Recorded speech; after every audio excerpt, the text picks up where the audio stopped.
സംസ്ഥാനത്തെ വന്യജീവി സംഘർഷം മൂലം നൂറുകണക്കിന് മനുഷ്യരുടെ ജീവനാണ് ഓരോ വർഷവും നഷ്ടമാകുന്നത്. കാട്ടാന, കടുവ, കാട്ടുപന്നി ആക്രമണങ്ങളാണ് കേരളത്തിൽ കൂടുതൽ. 10 വർഷത്തിനിടെ 913 പേരാണ് കൊല്ലപ്പെട്ടതായി വനംവകുപ്പിന്റെ കണക്കിൽ പറയുന്നത്. നാട്ടിലെ പാമ്പുകടിയേറ്റുള്ള മരണവും വന്യജീവി സംഘർഷത്തെപ്പെടുത്തിയാണ് എണ്ണം ഈ വിധത്തിൽ ഉയരാൻ കാരണമെന്ന് വനംവകുപ്പ് പറയുന്നു. ആദിൽ പാലോടിലേക്കാണ് നമ്മൾ ആദ്യം കടക്കുന്നത്. ആദ്യം നമുക്ക് ആ കണക്കൊന്ന് നോക്കാം. സംസ്ഥാനത്തെ വന്യജീവി സംഘർഷങ്ങളിൽ കൊല്ലപ്പെട്ടവരുടെ കണക്കു കേട്ടാൽ ആരുമൊന്ന് ഞെട്ടും. കഴിഞ്ഞ 10 വർഷത്തിനിടെ വന്യജീവി സംഘർഷത്തിൽ കൊല്ലപ്പെട്ടത് 913 പേരാണ്. കാട്ടാനാക്രമണത്തിൽ മാത്രം 195 പേർക്ക് ജീവൻ നഷ്ടമായി. കാട്ടുപന്നി ആക്രമണത്തിൽ 54 പേരുടെ ജീവനാണ് നഷ്ടമായത്. പാമ്പുകടിയേറ്റ് 591 മനുഷ്യരാണ് മരിച്ചത്. ഈ വർഷം ഇതുവരെ 1.5 മാസത്തിനിടെ 7 പേരെയാണ് കാട്ടാന കുത്തിക്കൊന്നത്. വയനാട്ടിൽ ഒരു സ്ത്രീയെ കടുവ കടിച്ചു കൊന്നു. കാട്ടുപന്നി ആക്രമണവും പാമ്പുകടിയേറ്റും വന്യജീവി സംഘർഷത്തിൽ മരണം 11.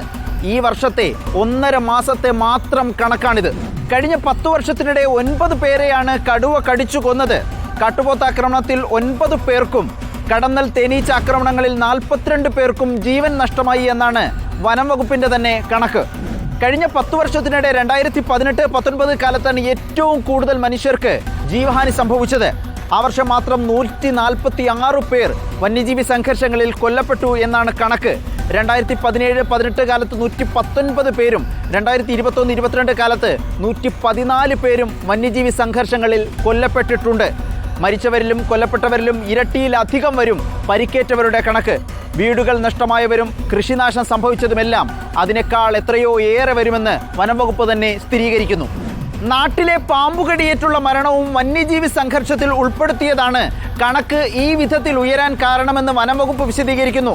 ആകെ 913 മരണങ്ങളിൽ 591 മരണങ്ങളും പാമ്പുകടിയേറ്റുള്ളതാണ്. പാമ്പുകടി പ്രതിരോധിക്കാനും കുറച്ചു കൊണ്ടുവരാനും വനംവകുപ്പ് ഈ വർഷം പ്രത്യേക പദ്ധതിയും പ്രഖ്യാപിച്ചിട്ടുണ്ട്. ആദിൽ പറഞ്ഞ കണക്ക് കേട്ടില്ലേ? ഞങ്ങളുടെ റിപ്പോർട്ടേഴ്സ് വിവിധയിടങ്ങളിൽ നിന്ന് തയ്യാറാണ്. നമുക്ക് വിശദമായി തന്നെ പരിശോധിക്കണം. മെഗാ ലൈവത്തോണിലേക്ക് നമ്മൾ കടക്കുകയാണ്. ആദ്യം നമ്മൾ പോകുന്നത് കണ്ണൂരിലേക്കാണ്. നമ്മുടെ റിപ്പോർട്ടർ ടീം ഇതാ നിലയുറപ്പിച്ചു കഴിഞ്ഞു. അർജുൻ കല്യാട്, റിനു ശ്രീധർ തുടങ്ങി ഞങ്ങളുടെ വാർത്താ സംഘം വിപുലമായി തന്നെ നിലയുറപ്പിക്കുന്നു. VS Ranjith, Sandeep Rajakkad, Anjali Seetharaj, Praveen Purushothaman, Deepak Mohan, TV Prasad, Iqbal Arakkal, Saniyo Manomi, Ashkar Ali Karimba, Saifunisa Aliya, Rahees Rasheed, Archana Raveendran, Dileep Devasya and Adil Palode. Adil പാലോടിനെ നമ്മൾ കണ്ടു. ഇനി അടുത്തതായി പോകുന്നു അർജുൻ കല്യാടിലേക്ക്. പേടി എന്ന വാക്കിന് കണ്ണൂർ ആറളം ഫാമിലെ മനുഷ്യരുടെ കഥ പറയാനുണ്ട്. കണ്ണടയ്ക്കുമ്പോൾ കാണുന്ന ആനയുടെയും പുലിയുടെയും രൂപങ്ങൾ ഇവർക്ക് സ്വപ്നങ്ങളല്ല. കുടിലിന്റെ മുറ്റത്ത് വരെ ആനയെത്തി. നേരം പുലരുമെന്ന വിശ്വാസത്തിൽ ഉറങ്ങാൻ കിടന്ന് അധികം വൈകാതെയുള്ള ഏതെങ്കിലും ഒരു ദിവസം ആനക്കലിയിൽ തന്നെ ജീവൻ പൊലിയുമെന്ന പേടിയുണ്ട്. പരാതി പറയാനിനിയില്ല. ആനയോ പുലിയോ ജീവൻ എടുക്കും വരെ മാത്രം ജീവിക്കാം. ആറളം ഫാമിലെ ആദിവാസികൾ പറയുന്നത് കേൾക്കാം. അർജുൻ കല്യാടിനൊപ്പം.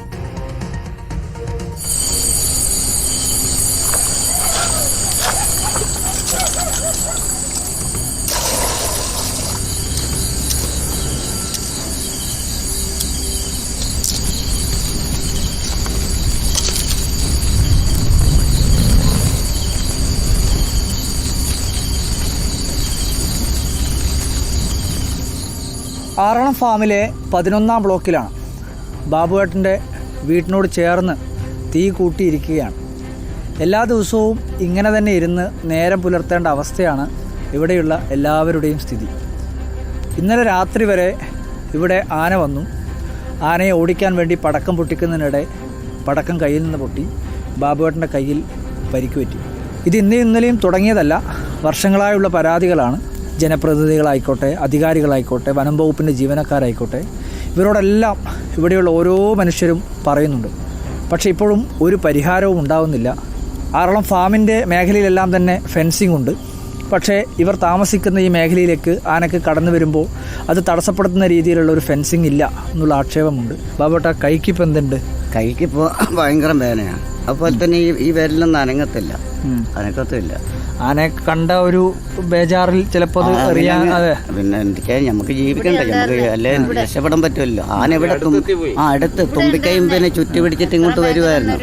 അതല്ല ഞങ്ങൾ ഏത് സമയം ഇതുപോലെ പണിക്ക് പോകാനുള്ള ഞങ്ങളൊക്കെ. പക്ഷേ നമുക്കിപ്പോൾ ഇങ്ങനെയൊക്കെ ഒരു അവസ്ഥയായതുകൊണ്ട് പണിക്ക് പോകാനും പറ്റില്ല. ഇങ്ങനെ തീയും കുട്ടയും കൂട്ടിയിട്ട് ഒരേ ഇരുത്താം.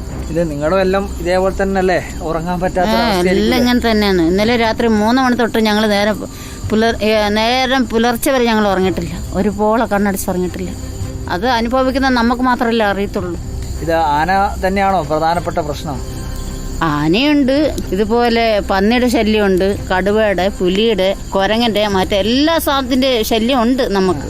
മൊത്തത്തിൽ ജീവിതം തന്നെ, ആന മാത്രമല്ല ജീവിതം തന്നെ ജീവിതം തന്നെ പ്രയാസമില്ല. ആ എല്ലാം കൊണ്ട് ജീവിതം തന്നെ നശിച്ചെന്ന് പറഞ്ഞാൽ മതി. 19 വർഷമായിട്ടും നമുക്ക് ഇതിനെക്കുറിച്ച് ഒരു തീരുമാനം ആരും എടുത്തിട്ടില്ല. എന്തെങ്കിലും ഒരു വണ്ടീൻ്റെ ആവശ്യം വന്നു കഴിഞ്ഞാൽ ഇങ്ങോട്ട് വരാനുള്ള ഒരു സംവിധാനം പോലും ഇല്ല അല്ലേ? 7 മണി കഴിഞ്ഞാൽ വണ്ടി വിളിച്ചാൽ വരത്തില്ല. കാരണം അവർക്കും പേടി. കഴിഞ്ഞ പ്രാവശ്യം ഒരു വണ്ടിക്കാരനെ വിളിച്ചിട്ട് പുള്ളിക്കാരൻ 7 മണിക്ക് ഇവിടെ വന്നപ്പം വണ്ടിയുടെ മുമ്പിൽ ആന ആയതുകൊണ്ട് പുള്ളി തിരിച്ചു പോയെന്നാണ് പറഞ്ഞത്. അങ്ങനത്തെ ഒരു അവസ്ഥയാണ്.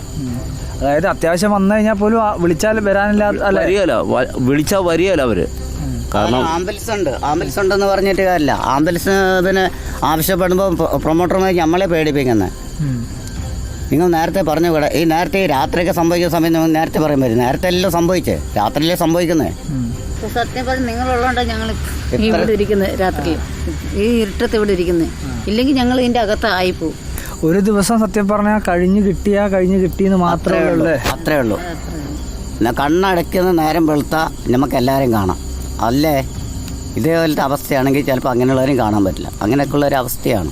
ഇതിനൊരു ശാശ്വതമായ പരിഹാരമുണ്ടാക്കാൻ കഴിയുന്നില്ല എന്നതാണ് ഏറ്റവും വലിയ വെല്ലുവിളി, ഏറ്റവും വലിയ പ്രതിസന്ധി. അത് തന്നെയാണ് അനാസ്ഥയായി ഇവരെല്ലാം ചൂണ്ടിക്കാണിക്കുകയും ചെയ്യുന്നത്. വീഡിയോ ജേർണലിസ്റ്റ് ലിമേഷ് ചെറുപേശിക്കൊപ്പം reporter Arjun Kalliyad in reporter, Kannur. കാടിറങ്ങിയെത്തുന്ന വന്യമൃഗങ്ങൾ നാട്ടിൽ വിതയ്ക്കുന്ന ഭീതിയാണ് റിപ്പോർട്ടർ മെഗാ ലൈവത്തോൺ പരിശോധിച്ചുകൊണ്ടിരിക്കുന്നത്. തിരുവനന്തപുരം പന്നിക്കുഴിയിൽ വന്യമൃഗശല്യം രൂക്ഷം. ജീവിതം ദുസ്സഹമെന്നും കുട്ടികൾക്ക് സ്കൂളിൽ പോകാൻ കഴിയാത്ത അവസ്ഥയെന്നും പ്രദേശവാസികൾ പറയുന്നു. പ്രദേശത്ത് സോളാർ ഫെൻസിങ്ങോ കിടങ്ങുകളോ ഇല്ല. RRT സംഘം ശക്തമല്ലെന്നും അധികൃതർ തിരിഞ്ഞു നോക്കുന്നില്ല എന്നുമാണ് നാട്ടുകാരുടെ ആരോപണം. റിനു ശ്രീധർ നമുക്കൊപ്പം എത്തുന്നു. Good morning Rinu Sreedhar. പന്നിക്കുഴിയിൽ വന്യമൃഗങ്ങൾ ഇറങ്ങി കുഞ്ഞുങ്ങൾക്കൊന്ന് സ്കൂളിൽ പോകാൻ പോലും കഴിയാത്ത അവസ്ഥയുണ്ടായിട്ടും എന്തുകൊണ്ടാണ് അവിടെ വൈദ്യുതി വേലിയടക്കം വരാത്തത്? എല്ലാം പ്രഖ്യാപനമായി നിൽക്കുകയാണോ റിനു?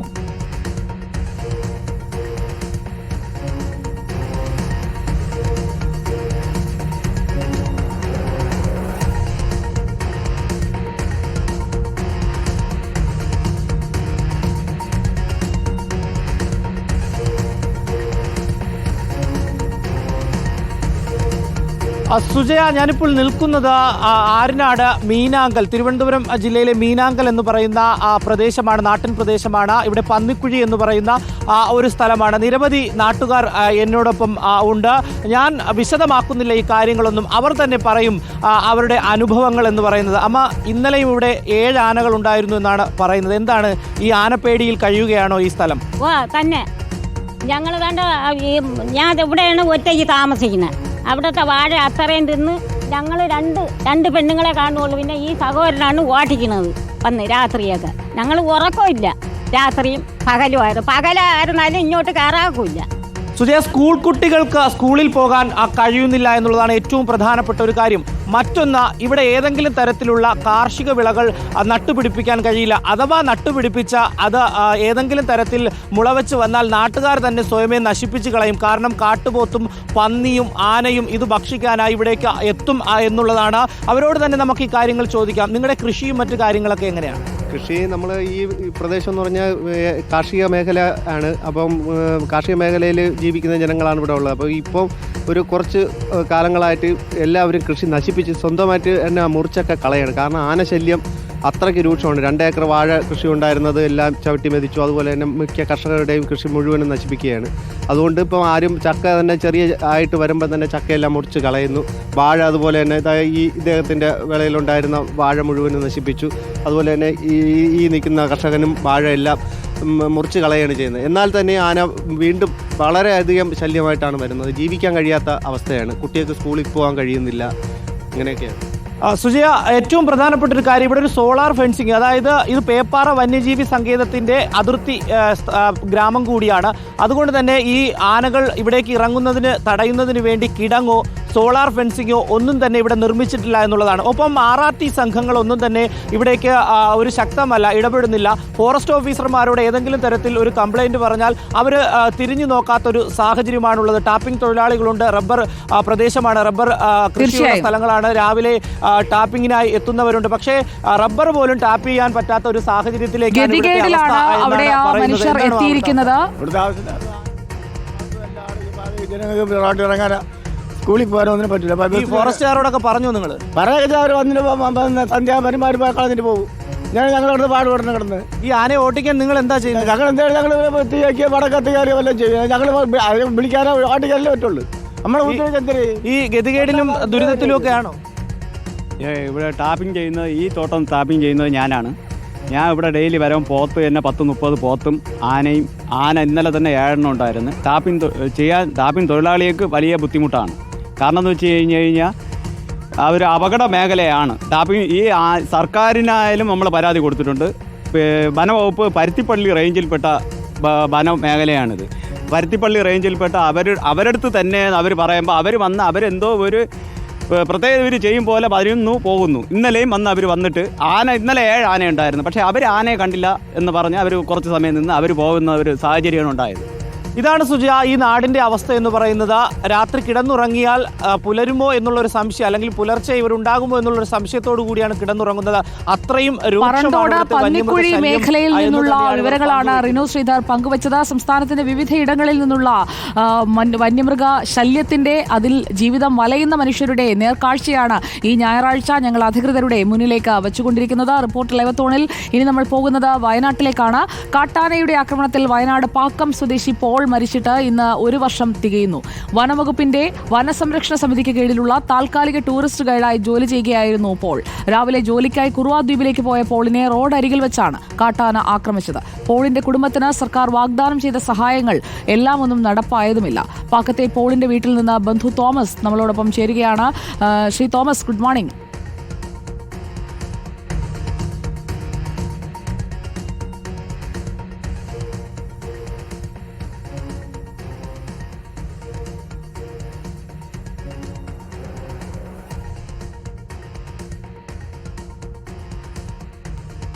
പോളിന്റെ ബന്ധു തോമസ് ആണ് നമുക്കൊപ്പം ചേരുന്നത്. അദ്ദേഹത്തിന് ചോദ്യം കേൾക്കുന്നില്ല എന്ന് തോന്നുന്നു. കുടുംബത്തിന്റെ ഏക അത്താണി ആയിരുന്നു പോൾ.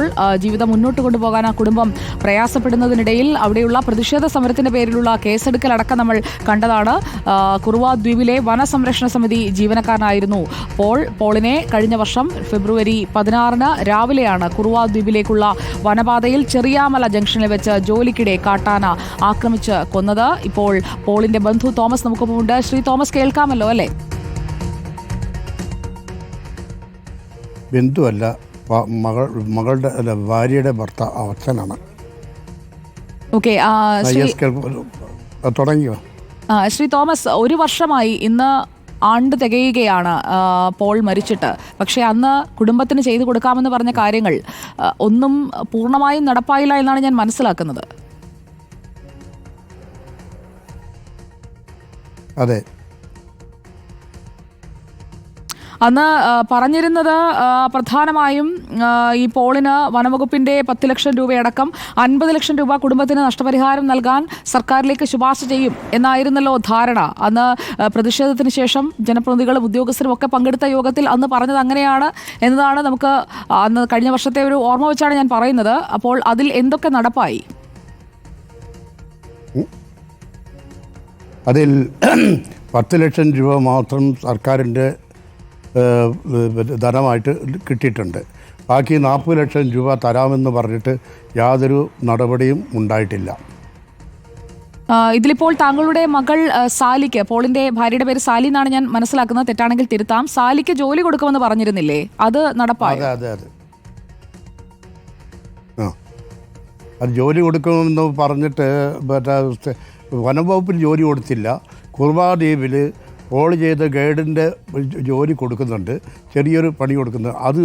അത് തന്നെ വളരെ പ്രയാസപ്പെട്ടിട്ടാണ് ഇവിടെ നിന്ന് പോകുന്നത്. കാരണം ഫോറസ്റ്റിലേക്ക് ഇവൾ ജോലി ചെയ്യുന്ന സ്ഥലത്തേക്ക് പോകാൻ സുമാർ 3 കിലോമീറ്റർ ദൂരമുണ്ട്. അത് ഫോറസ്റ്റിൽ കൂടി തന്നെ പോകണം. ആനയുടെ ശല്യമുണ്ട്, കടുവയുടെ ശല്യമുണ്ട്, മറ്റ് വന്യമൃഗങ്ങളുടെയൊക്കെ ശല്യമുള്ള ഒരു പ്രദേശത്തു കൂടിയാണ് പോകേണ്ടത്. അതിന് സ്വന്തമായിട്ട് ഒരു ഓട്ടോറിക്ഷ മറ്റേ വാടകയ്ക്കെടുത്ത് ദിനംപ്രതി പോവുകയാണ്. എല്ലാ ദിവസവും പോകാൻ കഴിയുന്നില്ല. കാരണം അവൾക്ക് ഒരു മേജർ ഓപ്പറേഷൻ കഴിഞ്ഞ് വന്ന ഒരാൾ മേജർ ഓപ്പറേഷൻ കഴിഞ്ഞ് വന്നിട്ടുള്ളതാണ്.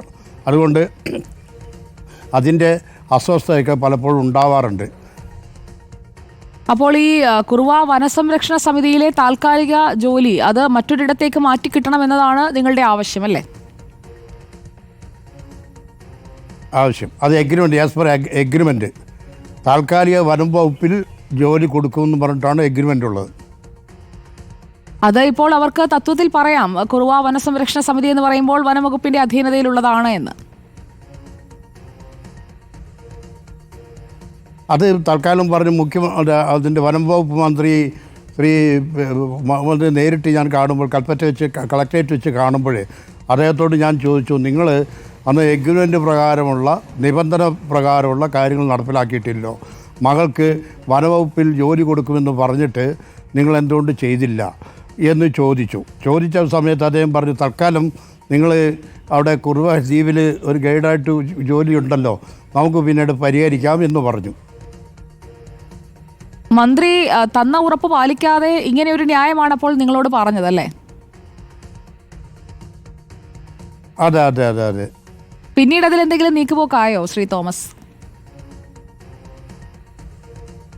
പല പ്രാവശ്യം ഞാൻ ബന്ധപ്പെട്ട ഉദ്യോഗസ്ഥർ തിരുവനന്തപുരത്ത് മറ്റേ സെക്രട്ടേറിയറ്റിൽ ഇതിൻ്റെ ബന്ധപ്പെട്ട ഉദ്യോഗസ്ഥന്മാരുടെ നമ്പറുകൾ കണ്ടെത്തി ഞാനത് നിരന്തരം ബന്ധപ്പെട്ടുകൊണ്ടിരിക്കുമ്പോൾ ഓരോ വകുപ്പിൽ നിന്നും ഓരോ കാരണങ്ങൾ പറഞ്ഞ് അങ്ങോട്ടും ഇങ്ങോട്ടും അതായത് പന്ത് കളിക്കുമ്പോൾ പോലെ കളിച്ചുകൊണ്ടിരിക്കുകയാണെന്നാണ് ഞാൻ മനസ്സിലാക്കുന്നത്.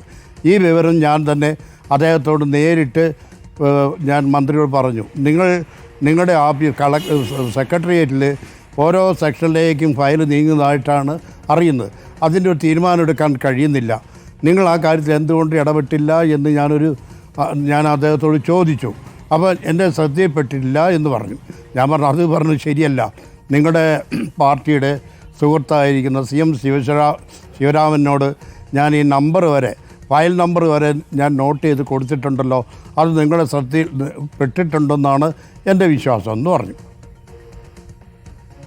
അതങ്ങനെ നിൽക്കുന്നു. മറ്റൊരു കാര്യം, പോളിന്റെയും സാലിയുടെയും മകൾ, തങ്ങളുടെ കൊച്ചുമകൾ സോനയുടെ വിദ്യാഭ്യാസ ചെലവ് ഏറ്റെടുക്കുമെന്ന് പറഞ്ഞിരുന്നല്ലോ, അത് നടപ്പായോ? അത് നടപ്പിലായിട്ടില്ല. അതിനെന്താണ് പറയുന്നത്? ഇന്നലെ ഞാൻ അതിനെപ്പറ്റി ബന്ധപ്പെട്ട് ചോദിച്ചപ്പോൾ അതിന് ഒരു കൃത്യമായിട്ടൊരു എനിക്ക് ഒരു വാക്കുണ്ട്. ഇവരെ പാർട്ടിയുടെ NCPയുടെ സംസ്ഥാന കമ്മിറ്റി അംഗമായ CM ശിവരാമൻ പറഞ്ഞത് അത് വിദ്യാഭ്യാസ മന്ത്രിയുടെയിലേക്ക് അയച്ചിട്ടുണ്ടെന്നാണ് എന്നോട് പറഞ്ഞത്. പക്ഷെ ഞാനിത് മനസ്സിലാക്കുന്ന കാരണം എന്താ വെച്ചാൽ ഓരോ ഡിപ്പാർട്ട്മെൻറ്റുകളും, കാരണം വനത്തിൽ വെച്ചാണ് ഇദ്ദേഹത്തിന് അപകടം ഉണ്ടായത്. അപകടം ഉണ്ടായപ്പോൾ അതിൻ്റെ ഉത്തരവാദിത്വം വനം വകുപ്പാണ് ഏറ്റെടുക്കേണ്ടതെന്നും അതിൻ്റെ സാമ്പത്തിക സഹായം എന്തെങ്കിലും ഉണ്ടെങ്കിൽ നൽകണമെങ്കിൽ അത് വനം വകുപ്പ് കൊടുക്കേണ്ടതെന്നുള്ള ആ ഒരു എന്തായാലും പറയാം, ഒരു റെഡ് ടാപ്പിസം എന്ന് തന്നെ പറയാം. ഞാൻ പറയും, അങ്ങോട്ടും ഇങ്ങോട്ടും കുറിപ്പ് എഴുതി കളിക്കുകയാണ് ഉദ്യോഗസ്ഥന്മാർ. ഈ ഒരു കാര്യത്തിൽ എൻ്റെ അറിവനുസരിച്ച് ഈ ഒരു തീരുമാനം, ഇപ്പോൾ വിദ്യാഭ്യാസത്തിൻ്റെ കാര്യമായിക്കോട്ടെ, ബാങ്ക് ലോൺ എഴുതി തള്ളേണ്ട കാര്യമായിക്കോട്ടെ, ഇതിനൊരു തീരുമാനം എടുക്കണമെങ്കിൽ ക്യാബിനറ്റിൻ്റെ തീരുമാനം വരണം. ഇതുവരെ മുഖ്യമന്ത്രിയോ വകുപ്പ് മന്ത്രിയോ ഈ കാര്യത്തിൽ ഒരു മറുപടി പറഞ്ഞതായിട്ട് അല്ലെങ്കിൽ രേഖപ്പെടുത്തിയതായിട്ട് എൻ്റെ അറിവിലില്ല. അതായത് പോള് മരിച്ചിട്ട്, അതായത് ആക്രമണത്തിൽ മരിച്ചിട്ട് 1 വർഷം തികയുന്ന ഈ 1 വർഷ കാലയളവിനിടയിൽ ഇതിലൊരു തീരുമാനമാക്കാൻ സാധിച്ചിട്ടില്ല എന്നതാണ്. നമ്മൾ മറ്റ് വന്യജീവി ആക്രമണങ്ങളിൽ കണ്ടിട്ടുള്ളതിനേക്കാൾ, അതായത് ആളുകളെ ആക്രമിക്കുമ്പോൾ ഉണ്ടാകുന്ന പ്രതിഷേധത്തെക്കാൾ വലിയ പ്രതിഷേധമാണ് അന്ന് കണ്ടത്. കാരണം സ്ത്രീകളടക്കം വന്ന് ഈ MLA-മാരെ അടക്കം വെള്ളക്കുപ്പി എറിയുന്നതും വലിയ പ്രതിഷേധത്തിലേക്കൊക്കെ പോയതാണ്. ആ പ്രതിഷേധങ്ങളിൽ പങ്കെടുത്തവർ ഇപ്പോഴും ആ കേസും കൂട്ടവുമായി നടക്കുകയുമാണല്ലേ ഒരു ഭാഗത്ത്? അതെ അതെ അതെ അതെ അതെ. അപ്പോൾ ഈ പ്രതിഷേധമെല്ലാം കഴിഞ്ഞ ശേഷം ഈ പറയുന്ന അന്ന് പ്രതിഷേധത്തിൽ പങ്കെടുത്ത സർവ്വമത മേലധ്യക്ഷന്മാരും അതുപോലെ തന്നെ ജനപ്രതിനിധികളും ഒക്കെ ഉണ്ടായിരുന്നു. പിന്നീട് ഈ കാലം എത്രയും അതായത് ഈ വർഷം ഇന്നിപ്പം എൻ്റെ പോളിൻ്റെ ഈ മറ്റേ ഓർമ്മയുടെ ദിവസമാണ്. ഇന്ന് പള്ളിയിലേക്ക് മകളും കുഞ്ഞുമോളും കൂടെ പോയിരിക്കുകയാണ്. ഈ നിമിഷം വരെ ആരും വന്ന് നിങ്ങൾക്ക് എന്ത് സംഭവിച്ചു, അല്ല നിങ്ങൾക്ക് എന്തെങ്കിലും സർക്കാരിൻ്റെ ആനുകൂല്യം കിട്ടിയോ, ഞങ്ങൾ എന്തെങ്കിലും ചെയ്യണോ എന്നൊരു ചോദ്യം ഉണ്ടായിട്ടില്ല. വളരെ ഖേദകരമായിട്ടൊന്ന് പറയട്ടെ, ശ്രീ തോമസ്, അതുകൊണ്ടാണ് നമ്മൾ അത് ബന്ധപ്പെട്ടത്. നമ്മുടെ പ്രതിനിധിയോട് താങ്കളെ ബന്ധപ്പെടാൻ ആവശ്യപ്പെട്ടതും അതുകൊണ്ടാണ്. കാരണം പോളിന്റെ മരണം അതൊരു വലിയ നടുക്കമായിരുന്നു. കാരണം ഒരു വഴിയിൽ വെച്ചാണ് ആക്രമിക്കപ്പെട്ടത്. അധികൃതരിലേക്ക് ഇത് എത്തുകയാണ്. താങ്കൾ പറഞ്ഞോളൂ. അപ്പോൾ നമ്മുടെ MLA അടക്കം ഉള്ള ആളുകൾ, നിയോജകമണ്ഡലത്തിലെ MLA അടക്കം MLAയോട് ഞാൻ ഈ കാര്യങ്ങൾ സൂചിപ്പിച്ചു. ഞാൻ പറഞ്ഞു, IC എന്ന് ഞാൻ വിളിക്കുക, IC എൻ്റെ മകളുടെ ആ പ്രശ്നത്തിൽ നിങ്ങൾ അസംബ്ലിയിലൊരു സബ്മിഷൻ കൊണ്ടുവരേണ്ടതല്ലായിരുന്നോ എന്ന് ചോദിച്ചു. അപ്പോൾ പറഞ്ഞു വെച്ചാൽ ഞാൻ അതിൽ കൂടുതൽ പഠിച്ചിട്ടില്ല, ഞാൻ അന്നത്തെ എഗ്രിമെൻ്റാണെന്ന്. ഞാൻ പറഞ്ഞു അത് ശരിയല്ല സാർ, നിങ്ങൾ എൻ്റെ വീട്ടിൽ 5 പ്രാവശ്യമെങ്കിലും നിങ്ങൾ വന്നിട്ടുണ്ട്.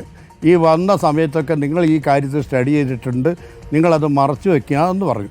ഞാനങ്ങനെ ഈ കാര്യം ഇദ്ദേഹം പറഞ്ഞ മറുപടി ഞാൻ അവരുടെ പാർട്ടിയുടെ ജില്ലാ പ്രസിഡൻ്റായിരിക്കുന്ന ND അപ്പച്ചൻചാട്ടിനോട് ഞാൻ ഈ കാര്യങ്ങൾ പറഞ്ഞു.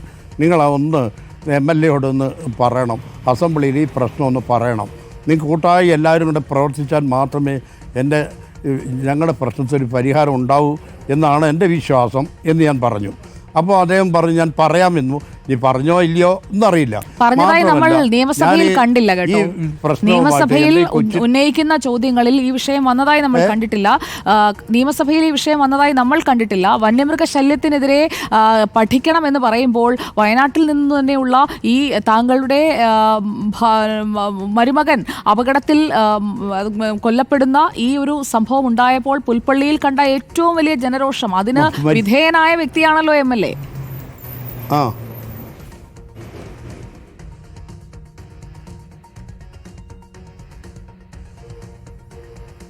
ഹലോ.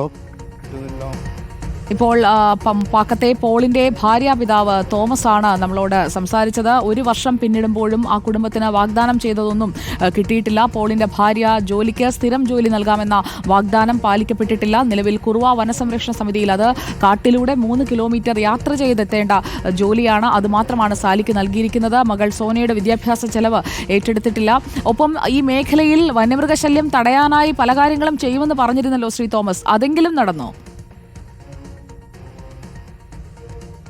ഒന്നും നടന്നിട്ടില്ല. ഞാൻ പല പ്രാവശ്യം ബന്ധപ്പെട്ട് DFO സജന മേഡം ഉള്ള സമയത്ത് ഞാൻ പറഞ്ഞു, ഞാനിപ്പോൾ മകളുടെ വീട്ടിൽ മറ്റൊരാളും ഇല്ലാത്തതിൻ്റെ പേരിൽ ഇപ്പോൾ പാക്കത്താണ് താമസിക്കുന്നത് ഏതാണ്ട് 1 വർഷമായിട്ട്. കാരണം ദുഃഖം തളം കെട്ടി നിൽക്കുന്ന ഒരു വീട്ടിൻ്റെ മുറ്റത്ത് നിന്നാണ് ഞാനിപ്പോൾ നിങ്ങളോട് സംസാരിക്കുന്നത്. എനിക്ക് മനസ്സിലാവുന്നുണ്ട് ശ്രീ തോമസ്. ആണ്ടാണ് ഇന്ന് ആ മനുഷ്യൻ നമ്മളെ വിട്ടുപോയതിന്റെ ഓർമ്മ ദിനമാണ്. ആ ഓർമ്മ ദിനത്തിലെങ്കിലും സർക്കാർ സംവിധാനങ്ങൾക്ക് ഇതൊക്കെയൊന്ന് ഓർമ്മയുണ്ടാകണ്ടേ? അതുകൊണ്ടാണ് താങ്കളെ നമ്മൾ ക്യാമറയ്ക്ക് മുന്നിലേക്ക് കൊണ്ടുവന്നത്. ഇതാണ് വന്യജീവി ആക്രമണത്തിൽ മരിച്ച ഒരാളുടെ വീടിന്റെ അവസ്ഥ, 1 വർഷത്തിന് ശേഷം ഇതാണ് എന്ന് അധികൃതരെ, വനം മന്ത്രിയെ, ജനങ്ങളെ ബോധ്യപ്പെടുത്തുന്നതിനാണ് താങ്കളുടെ വാക്കുകളിലൂടെ നമ്മൾ കടന്നുപോയത്. ശ്രീ തോമസ്, താങ്കളുടെ കുടുംബത്തിന്റെ ദുഃഖത്തിൽ റിപ്പോർട്ടർ വാർത്താ സംഘവും പങ്കുചേരുന്നു. മറ്റാര് മറന്നാലും ഞങ്ങൾ ഈ വിഷയം മറക്കില്ല.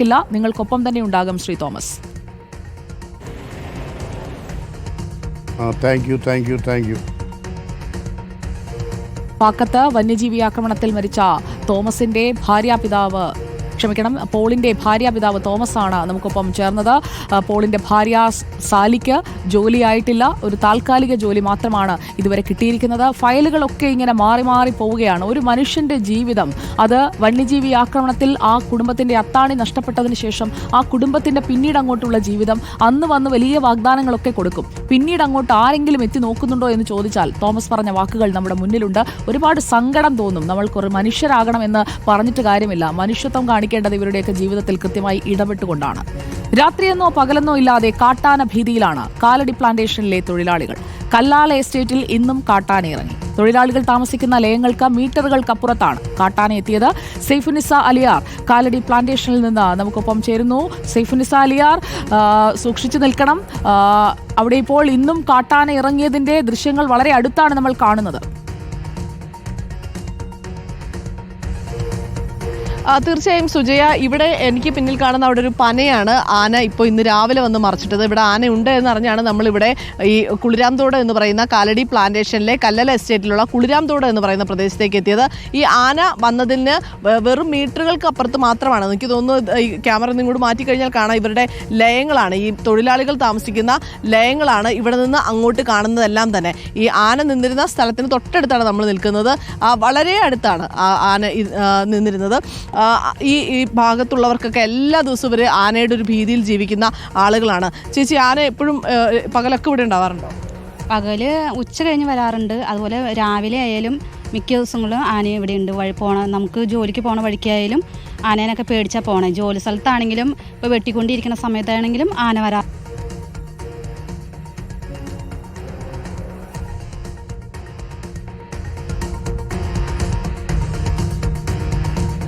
കാലടി പ്ലാന്റേഷനിൽ കാട്ടാന ഇറങ്ങിയിരിക്കുന്നു. ലയങ്ങൾക്ക് സമീപം കാട്ടാന എത്തിയതിന്റെ കല്ലാല എസ്റ്റേറ്റിൽ നിന്നുള്ള ദൃശ്യങ്ങളാണ് നമ്മൾ കാണുന്നത്. സൈഫുനിസ അലിയാറാണ് അവിടെ നിന്ന് വിവരങ്ങൾ നൽകിക്കൊണ്ടിരിക്കുന്നത്. തൊഴിലാളികൾ താമസിക്കുന്ന ലയങ്ങൾക്ക് തൊട്ടടുത്താണ് ആന എത്തിയത്. അതിന്റെ വിവരങ്ങളാണ് സൈഫുനിസ പങ്കുവച്ചത്. തിരികെ എത്താൻ നമുക്ക് സൈഫുനിസയിലേക്കും മറ്റ് പ്രതിനിധികളിലേക്ക്. കല്ലാല എസ്റ്റേറ്റിൽ ഇന്നും കാട്ടാന ഇറങ്ങിയിട്ടുണ്ട്. സൈഫുനിസ, ഈ തൊഴിലാളികളുടെ ലയങ്ങൾക്ക് തൊട്ടടുത്തുവരെ കാട്ടാന എത്തിയിരിക്കുകയാണ്. അവിടെ വേണ്ട രീതിയിലുള്ള സുരക്ഷാ ക്രമീകരണങ്ങളൊക്കെ ഒരുക്കേണ്ടേ? സുജയ, തീർച്ചയായും വേണം. ഇവിടെ കാലടി പ്ലാന്റേഷന്റെ നേതൃത്വത്തിൽ അവർ തന്നെ ഈ ഫെൻസിംഗ് ഒക്കെ ഘടിപ്പിച്ചിട്ടുണ്ട്. പക്ഷേ ഫെൻസിംഗ് എന്ന് പറയുന്നത് രാവിലെ 6 മണിക്ക് അതിലേക്കുള്ള പവർ ഓഫ് ചെയ്യും. അത് കഴിഞ്ഞാൽ പിന്നീട് വരുന്ന ആക്രമണങ്ങളെല്ലാം ഇവർ സ്വയം തടുക്കുക എന്നുള്ളത് ഇവർക്ക് മുമ്പിൽ മറ്റു മാർഗ്ഗങ്ങളില്ല. പക്ഷേ അതൊരു ശാശ്വത പരിഹാരമായ കാര്യമല്ലല്ലോ. ഇപ്പോൾ എനിക്ക് പിന്നിൽ കാണുന്ന ഈ എണ്ണപ്പനത്തോട്ടത്തിന്റെ തൊട്ടു പിറകിലാണ് ഇവിടെ ഉള്ളത്, ഈ വനമുള്ളത്. ഇപ്പോൾ ഒരു കാട്ടാന ഇവിടെ നിന്ന് അങ്ങോട്ട് കയറിപ്പോയിട്ടേ ഉള്ളൂ. ഏതാനും മിനിറ്റുകളെ ആയിട്ടുള്ളൂ അങ്ങോട്ട് കയറിപ്പോയിട്ട്. ഇവരൊക്കെ എല്ലാ ദിവസവും കാട്ടാനയെ കാണുന്ന ആളുകളാണ്, കാട്ടാനയുടെ ആക്രമണം നേരിട്ടവരുമാണ്. ചേച്ചി, എന്നും കാട്ടാനയെ കാണാറുണ്ട് ഇവിടെ? ഒട്ടുമിക്ക ദിവസങ്ങളിലും ഉണ്ട്. 1-2 ദിവസങ്ങളിൽ ഉണ്ടെങ്കിലേ ഉള്ളൂ. അല്ലെങ്കിൽ തന്നെയും ഞങ്ങൾ പണിക്ക് പോണ സമയത്ത് പോണ വഴിയിലുണ്ടാവാറുണ്ട്. ഞങ്ങൾ ജോലി സ്ഥലത്ത് വെട്ടാൻ പോകുമ്പോൾ അവിടെ വരാറുണ്ട്. പാലെടുക്കാൻ പോണ സമയത്താണെങ്കിൽ പോലും നമ്മൾ ജോലി ചെയ്തുകൊണ്ടിരിക്കുമ്പോൾ ആന വന്ന് ഓടി പോവാറുണ്ട്. അങ്ങനെ ഞങ്ങൾ പണിസ്ഥലത്ത് ഒരു ചേട്ടൻ ഇതുപോലെ തന്നെ ആക്സിഡൻറ്റ് ഉണ്ടായി 3 മാസത്തോളം കയറിയിരുന്ന വാരിയിലൊക്കെ ഒടിഞ്ഞ് കയറിയിരുന്നതാണ്. ഇപ്പോഴും അവിടെ ഈ പ്രാവശ്യവും ഈ 2 ദിവസമായിട്ട് അവിടെ ആന ഒരു കുഞ്ഞ് ചത്തിട്ട് അതുകൊണ്ട് ഈ ആൾക്കാരെ കാണുന്നവരെല്ലാവരും ആന ഓടിക്കുക. അത് 2 ദിവസമായിട്ട് ഇപ്പോൾ ഭയങ്കര ബുദ്ധിമുട്ടാണ് പണിക്ക് പോകാനൊക്കെ. ഈ കഴിഞ്ഞ മാസത്തോളം ഈ കിടക്കുന്ന പനയിൽ 2-3 ആന വന്ന് ഇതിലെ ജോലിക്ക് പോയിട്ട് ഉച്ച കഴിഞ്ഞ് പണി കഴിഞ്ഞ് വരുമ്പോഴും ആന ഇവിടെ തന്നെയുണ്ട്. അങ്ങനെ ഒരു കണക്കിനാണ്. പിന്നെ രാത്രിയെല്ലാം ഞങ്ങൾ എന്തെങ്കിലുമൊക്കെ ഒച്ച കേൾക്കുമ്പോഴത്തേനും എല്ലാവരും എണീറ്റ് ടോർച്ചടിച്ച്, പിന്നെ ഫോറസ്റ്റുകാരും സപ്പോർട്ടുണ്ട്, അവരും വന്ന് കൂകിയൊക്കെ വിളിച്ചാണ്. പിന്നെ നമുക്ക് ജീവിക്കണ്ടേ, ഈ ഉള്ള വരുമാനത്തിൽ നമ്മൾ അഡ്ജസ്റ്റ് ചെയ്തെല്ലാം സഹിച്ച് നമ്മുടെ മക്കളെ നോക്കി എല്ലാവരും ഒത്തൊരുമിച്ച് പോകണം. ഇവരുടെ ദിവസ വരുമാനം എന്ന് പറയുന്നത് 550 രൂപയാണ്. പിന്നെ ഇവർക്ക് ഈ ലയങ്ങളിൽ താമസിക്കാം, വൈദ്യുതി വെള്ളമൊക്കെ കിട്ടുമെന്നുള്ളതുകൊണ്ടാണ് അവരിവിടെയും ഈ ആനപ്പേടിക്കകത്തും ജീവിക്കുന്നത്. തീർച്ചയായും കല്ലാല എസ്റ്റേറ്റിൽ ഇന്നും കാട്ടാന ഇറങ്ങിയിരിക്കുകയാണ്. കാട്ടാന ഏതാനും മിനിറ്റുകൾക്ക് മുൻപാണ് തിരിച്ച് കാട്ടിലേക്ക് പോയത്. ഇനിയും വേണമെങ്കിൽ വരാം എന്നതാണ് അവിടുത്തെ അവസ്ഥ. ഇടുക്കി ഹൈറേഞ്ചിലെ റോഡുകളും കീഴടക്കി കാട്ടാനകൾ. 2 ദിവസത്തിനിടെ റോഡിലുണ്ടായ കാട്ടാന ആക്രമണത്തിൽ 6 പേർക്കാണ് പരിക്കേറ്റത്. മൂന്നാർ മറയൂർ റൂട്ടിൽ പടയപ്പയും കൊച്ചി ധനുഷ്കോടി ദേശീയപാതയിൽ ഒറ്റക്കൊമ്പനുമാണ് നിലയുറപ്പിക്കുന്നത്. പകൽ സമയത്ത് പോലും ഇതുവഴി യാത്ര ചെയ്യാൻ കഴിയാത്ത അവസ്ഥയാണ്. സന്ദീപ് രാജാക്കാട് നമുക്കൊപ്പം. സന്ദീപ് രാജാക്കാട്, നിലവിലത്തെ സാഹചര്യം അങ്ങേയറ്റം ഭയചകിതമായ അവസ്ഥയിലേക്ക് മാറുകയാണോ?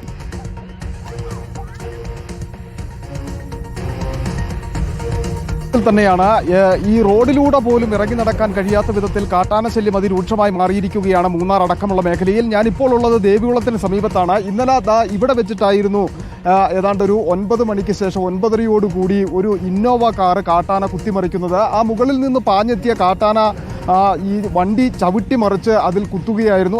4 പേര് രക്ഷപ്പെട്ടത് തലനാരിഴയ്ക്കാണ്, ചെറിയ പരിക്കുകളോടുകൂടി തന്നെ.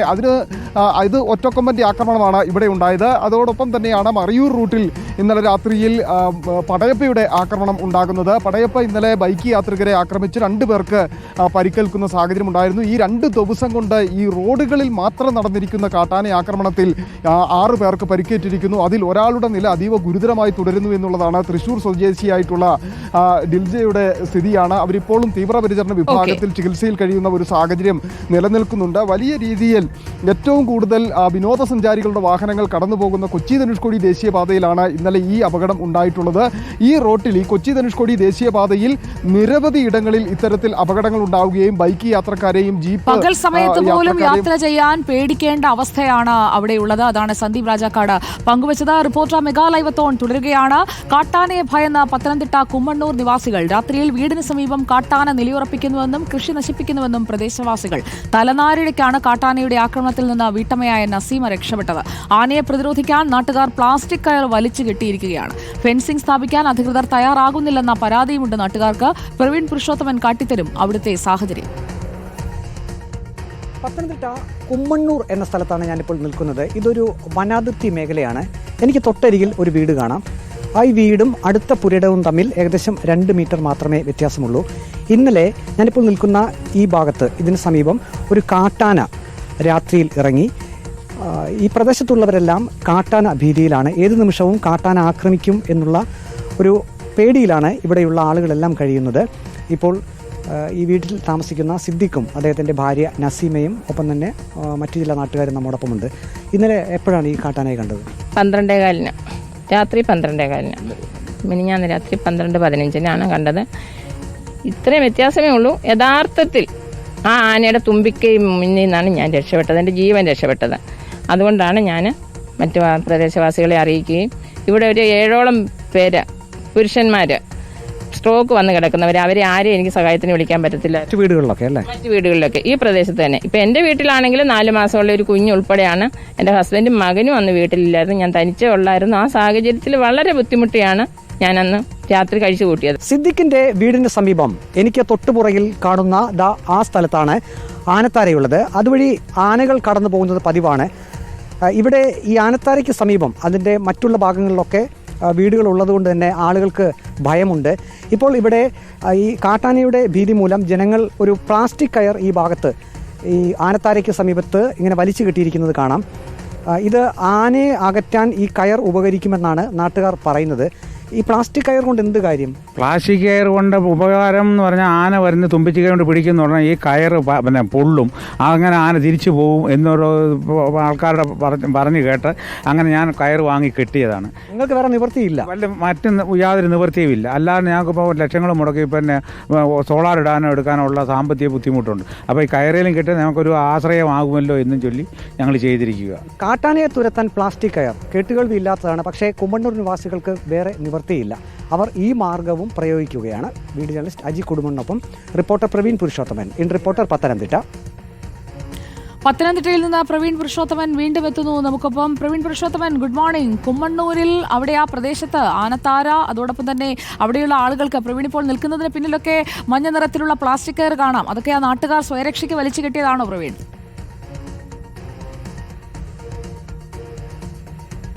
Good morning Sujaya. ഞാൻ ആദ്യം തന്നെ ഒരു ദൃശ്യം പ്രേക്ഷകർക്കായി കാണിക്കാം.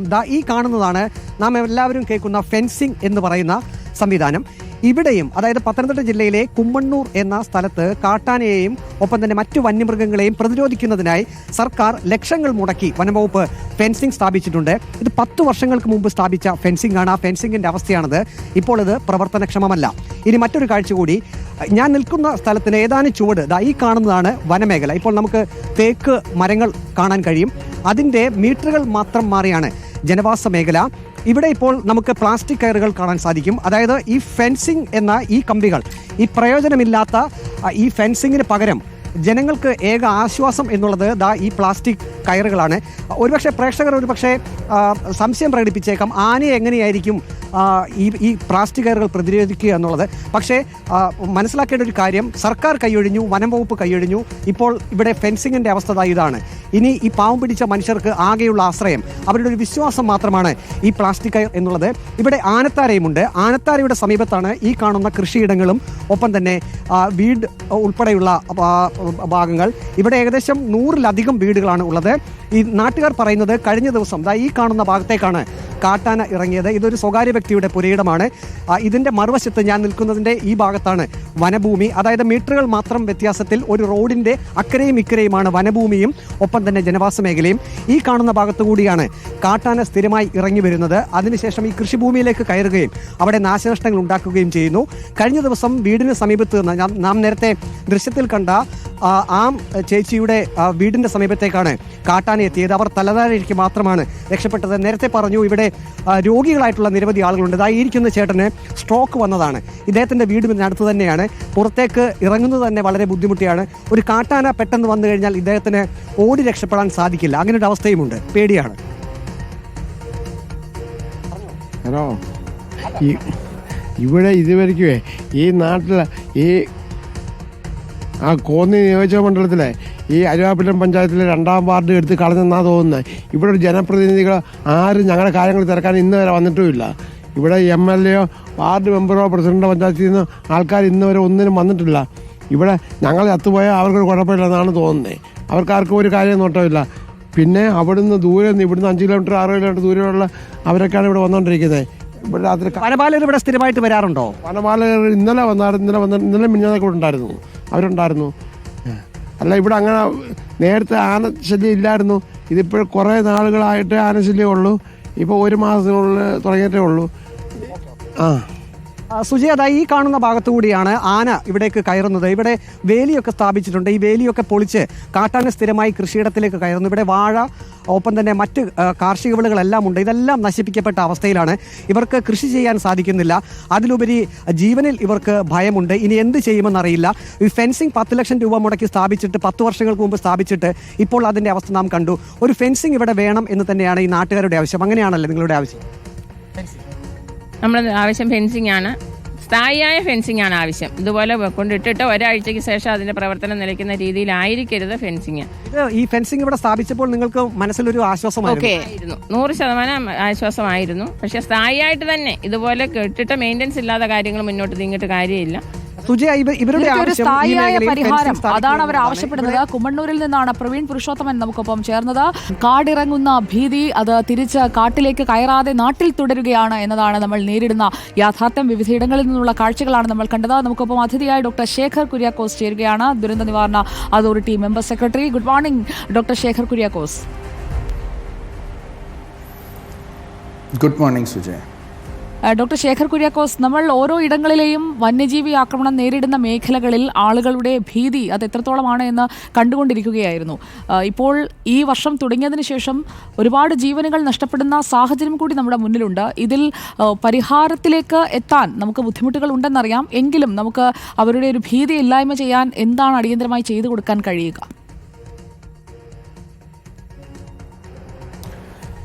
നമ്മൾ നേരിടുന്ന ഈ മനുഷ്യ വന്യജീവി സംഘർഷത്തിൻ്റെ സാഹചര്യം എന്നത് ഒരു ഏതെങ്കിലും ഒരു വർഷം ആരംഭിച്ചതല്ല. നിരന്തരമായി മനുഷ്യനും വന്യജീവികളും തമ്മിലുള്ള ഒരു ഗിവ് ആൻഡ് ടേക്ക്, അങ്ങോട്ട് കുറച്ച് നമ്മൾ കയറുന്നു, അവരിങ്ങോട്ട് തിരിച്ചു കയറുന്നു. ഈ ഒരു പ്രക്രിയ കാലങ്ങളായി നടന്നുകൊണ്ടിരിക്കുകയാണ്. മനുഷ്യൻ ഉണ്ടായ കാലം മുതൽ ഈ പ്രക്രിയ നടക്കുന്നുണ്ട്. അപ്പോൾ നമ്മളുടെ ജനാധിപത്യ രാജ്യമായ ശേഷം നമ്മൾക്കുണ്ടായിട്ടുള്ള ഒട്ടനവധി വികസനങ്ങൾ പലപ്പോഴും വന്യജീവികളുടെ കോറിഡോറുകളെയൊക്കെ ഹനിച്ചുകൊണ്ട് ഉണ്ടായിട്ടുമുണ്ട്. ഇതൊക്കെ നമ്മളുടെ മുന്നിലുള്ള വസ്തുതകളാണ്. ഇപ്പോൾ കഴിഞ്ഞ വർഷം മുതൽ ഇതിനെ ഒരു സംസ്ഥാന സവിശേഷ ദുരന്തമായി നമ്മൾ സമീപിക്കാൻ തുടങ്ങിയിട്ടുണ്ട്.